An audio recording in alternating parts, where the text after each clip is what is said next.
News में मैं हूं आपके साथ शिवानी। चले रुक करते हैं आज की बड़ी खबरों पर। कोई करता है खबरों से आगे रहने का वादा, कोई करता है तेज रफ्तार का दावा, फिर भी क्यों दब जाती है सही खबर? ना वादा ना दावा। दिखा रहे हैं विकास कार्यों को जानने की कोशिश करेंगे। कलावती जी कांग्रेस से खड़ी है, वार्ड नंबर 8 से। तो आप लोग चुनाव क्यों लड़ना चाहते हैं? सबसे पहले ये बताइए, आपका उद्देश्य क्या है? सबसे पहला मेरा उद्देश्य है कि वार्ड में जो अव्यवस्था पूर्व पार्षद के द्वारा लोगों को छल कपट बेईमानी से धोखा दे करके अवैध वसूली की गई है, उस पर रोक लगाना है। दूसरी बात यह है कि गाँव मोहल्लों में नाली, खरंजा और पानी की समुचित व्यवस्था नहीं है, निकासी की कोई व्यवस्था नहीं है। इसको मैं जो है ना प्राथमिकता के आधार पर इस काम को करेंगे हम लोग। और रहा सवाल पार्टी का, तो भारतीय जनता पार्टी से पूरी जनता बिल्कुल त्राय कर रही है। 8 साल में हजारों करोड़ रुपया नगर निगम पर खर्च कर चुकी है बीजेपी और बीजेपी के मेयर और उनके साथी पार्षदगण। सारा पैसा उनकी जेबों में गया है, दलाली में गया है। लेकिन किसी भी मोहल्ले में, किसी भी बस्ती में कोई इतना अच्छा विकास कार्य नहीं हुआ है जिसका मैंने एक दफ़े सीएम हेल्पलाइन लगा करके और मैंने यहाँ जांच भी करवाई थी। तो जो खरंजे डाले गए हैं उसमें नाली का निर्माण कहीं नहीं किया गया और नाली का पैसा निकाल लिया भ्रष्टाचार के तहत। और यहाँ का इंजीनियर और पार्षद मिलकर के इन्होंने दोनों लोगों ने इतना भ्रष्टाचार किया है कि पूरी बस्तियों में कहीं भी कोई विकास कार्य नहीं हुए। सारा का सारा पैसा इनकी जेबों में गया है। जैसे कि आपने सड़क और नाली के बारे में बता दिया, इसके अलावा भी और भी समस्या है, पानी, बिजली है। तो घरों में पीने का पानी के लिए बहुत सारा बजट आया था, बहुत सारे पैसे आए थे। अभी फिर से दोबारा चंबल प्रोजेक्ट आ रहा है, पहले भी बहुत सारे आए थे। तो पीने का पानी और बिजली की क्या समस्या है? हमारे यहाँ बिजली की इतनी समस्या है कि यहाँ हर 2 घंटे बाद बिजली लाइट ट्रिप मारती है, डीपी से फेस उड़ जाते हैं। लोड ज़्यादा है, डीपी 2-3 जगह और रखनी थी लेकिन प्रशासन की तरफ से नहीं रखे गए हैं। और पानी की जहाँ तक समस्या का सवाल है तो पानी हमारे पूरे वार्ड में बहुत ही समस्या है। पानी की शासन की तरफ से कोई व्यवस्था नहीं की गई है, न हेडपम्प लगवाए गए हैं, ना ही यहाँ पर नल जल योजना का कोई कार्य प्रारंभ हुआ है। लेकिन आज से कम जो उपचुनाव हुए थे एमएलए के, उससे पहले हमारे इस वार्ड में, इस मोहल्ले में पानी की बहुत समस्या थी।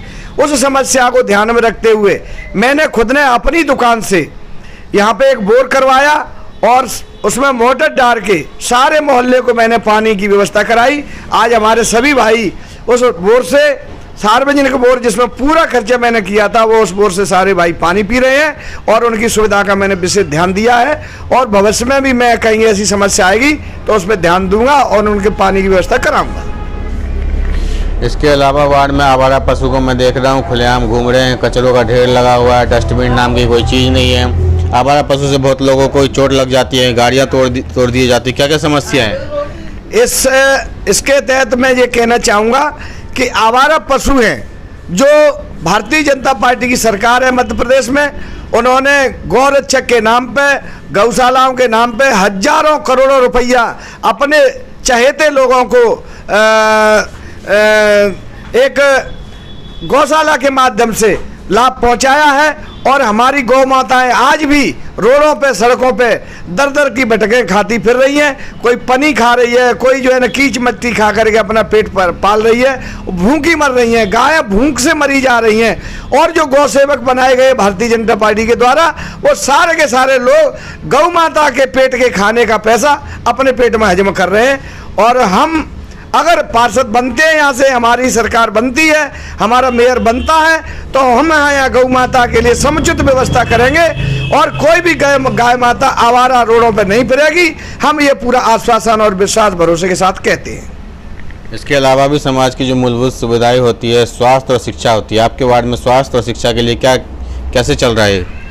मेरे वार्ड में, ये वार्ड नंबर 8 है, इसमें जो है ना अभी तक शिक्षा के मामले में जहाँ तक बात करते हैं तो न तो यहाँ आंगनबाड़ी का कोई भी केंद्र खोला गया है, न सरकारी कोई आंगनबाड़ी बनी है, न ही प्राथमिक शालाएं और बच्चों की पढ़ाई के लिए हम लोग और हमारे सारे वार्ड के लोग प्राइवेट स्कूलों का सहारा लेकर के अपने बच्चों को पढ़ा रहे हैं, लेकिन सरकार की तरफ से यहाँ पढ़ाई की कोई सुविधा नहीं की गई है।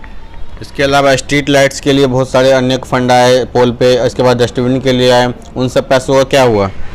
हमारे स्ट्रीट लाइट का जहाँ तक सवाल है तो हमारे यहाँ बहुजन समाज पार्टी का पार्षद था और बहुजन समाज पार्टी के पार्षद ने नगर निगम से स्ट्रीट लाइट की जो है ना डायरेक्ट जो है ना वो हेलोजन वगैरह ला के अपने घर में रख ली, अपने नाते रिश्तेदारों को दे दी है। किसी भी खम्भे पे कोई लाइट की सुविधा नहीं की गई है, सारी ने कोई बेच खा गए और दलाली करके सारी लाइटें जो है ना इधर उधर कर दी हैं, लेकिन सारे वार्ड में अंधेरा पड़ा हुआ है। दूसरी बात मैं ये कहना चाहूँगा कि प्रधानमंत्री आवास योजना के तहत हमारे वार्ड में जितने भी आवास का पैसा स्वीकृत हुआ है उसमें मोटी दलाली लेकर के भ्रष्टाचार किया गया है। अगर इसकी जांच कराई जाए, यदि मैं पार्षद यहाँ बना तो मैं इसकी भ्रष्टाचार की पूरी जांच कराऊंगा और किन किन लोगों से, किन किन लाभार्थी व्यक्तियों से 10-10, 20-20 हज़ार, 30-30, 40-40 हज़ार की जो रिश्वत ली गई है उसको बिल्कुल समूल नष्ट कराऊंगा, ये मेरा वादा है। देख पा रहे हैं साफ साफ कलावती जी यहाँ से खड़ी है और साफ साफ कहना है कि जनता को भ्रष्टाचार के अंदर झोंक दिया गया है। अब पूरा लगातार 7 साल बर्बाद कर दिया गया वार्ड को और नगर निगम को। मुरैना से रंजन जायसवाल की रिपोर्ट।